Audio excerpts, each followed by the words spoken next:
மக்கள் உரிமைகள் பாதுகாப்பு ஊழல் விழிப்புணர்வு சங்கத்தின் சார்பாக தமிழகத்தில் நிலைவரும் பெண்களுக்கு குழந்தைகளுக்கு எதிரான இந்த பாலியல் குற்றம் சம்பந்தமாக தமிழக அரசை வலியுறுத்தி பொதுக்கூட்டம் போட்டுக்கிட்டு இருக்கோம். இந்த ஏன் பொதுக்கூட்டம் போடுறோம்னா, கடைசியாக கோயம்புத்தூர் வந்துச்சு.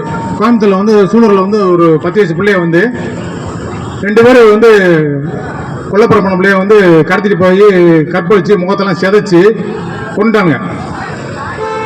இப்போ நம்ம அனுமதி கேட்க போகும்போது காவல்துறை என்ன சொல்றாங்க, ஏன் இதுக்கு முன்னாடி நடக்கலையா, இப்போ மட்டும் என்ன விஜய் ஆட்சிக்கு வந்தோம் ஏன் அப்படி கேட்குறீங்க அப்படின்னு மாதிரி கேட்டாங்க.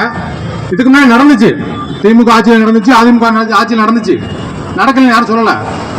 விளையாட்டு நடக்கும் போதே நாங்கள் வந்து ஒரு ஆர்ப்பாட்டம் போடலாம் நினைச்சோம். ஆனால் அதுக்குள்ளேயும் எலெக்ஷன் அறிவிச்சிட்டீங்க, எங்களுக்கு அனுமதி தர மாட்டீங்க. ஏன்னா இதுக்கே நாங்கள் ஒரு வாரம் அலைஞ்சோம் இந்த கூட்டம் போடுறதுக்கு. ஏன்னா பெண்களுக்கு ஒரு அநீதி நடக்கும்போது அதை தட்டிக்காம ஒரு மனித உரிமை அமைப்பு ஒரு பேரை வச்சுக்கிட்டு நாங்கள் வீட்டில் பற்றிலாம் படுத்துக்க முடியாது. கண்டிப்பாக தட்டி கேட்போம். அது யார் ஆட்சிக்கு வந்தாலும் சரித்தேன். இப்போ ஏன் உடனே இந்த வந்து எடுத்துக்கிட்டு நாங்கள் சங்கம் நடத்துதுன்னா, இந்த சங்கம் நடத்துதுன்னா, அண்ணன் விஜய் தான் சொன்னார், நான் ஆட்சிக்கு வந்தோன்னே முதலமைச்சர் ஆனோன்னா அடுத்த நிமிஷமே சட்ட ஒழுங்கு வந்து பாதுகாப்பாக இருந்துடும், பெண்களுக்கு பாதுகாப்பு கொடுத்துருவேன், நான் உங்கள் வீட்டில் ஜெயிச்சு வந்துடும், உங்கள் வீட்டில் ஒவ்வொரு வீட்லையும் விஜய் இருப்பேன் அப்படிங்கிற மாதிரி அண்ணனே சொன்னார். அதை நம்பிட்டு இந்த பெண் பிள்ளைங்க ஓட்டு போட்டுச்சு. அந்த பெண் குழந்தைகளும் எங்கிட்ட அழுதுச்சுங்க, எப்போ ஒரு டைம் அண்ணன் விஜய் போட்டுருங்க, அவர் படத்தில் நான் சிறப்பாக நடிக்கிறாரு, அது மாதிரி வந்து நம்ம ஆட்சியை சிறப்பாக செஞ்சுவாரு அப்படின்னு சொல்லி ஓட்டு போட சொல்லிச்சுங்க. அதை நம்பி பெற்றோர்லாம் ஓட்டு போட்டோம்.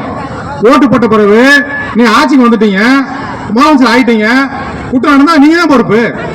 திருச்சி போய் பேசுறீங்க, நீங்க எல்லா குற்றத்தையும் பண்ணிட்டு பழி ஏமா போடுறீங்க அப்படின்னு பேசுறீங்க. ஐயா நீங்க தான் முதலமைச்சர், நீங்க முதலமைச்சர் இருந்தீங்கன்னா உங்க ஆட்சியில குற்றம் நடந்தா உங்களை தான் கேட்பானுங்க. நாம ஸ்டாலின்கள் கேட்குதா அப்ப நான் கேட்க முடியாது, விஜயன்கள் கேட்குதா அப்படிதான் கேட்போம். ஏன்னா நீங்க முதலமைச்சர் இன்னைக்கு.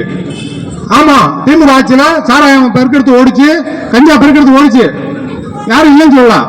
அதிமுக ஆட்சியிலையும் சாராயம் பெருக்கெடுத்து ஓடிச்சு, கஞ்சா பெருக்கெடுத்து ஓடிச்சு. நீ 12 மணிக்கு கிடைக்கிறப்ப 6 மணிக்கு குடிச்சு உட்காந்துருப்பான்.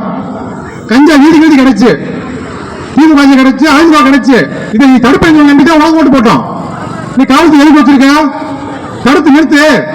இப்ப இங்க நம்ம அரசு பள்ளி மேல்நிலை பள்ளி பக்கத்தில் வந்து டாஸ்மாக் இருந்துச்சு, அதை அடைக்க சொல்லி 2015 போராட்டம் பண்ணோம். அடைக்கல, நீ அடைச்சிட்டு வந்தோம், அடைச்சிட்ட 715 அடைச்சிட்டா பாராட்டுகள், அது வாழ்த்துறோம், உனைய வணங்குறோம்.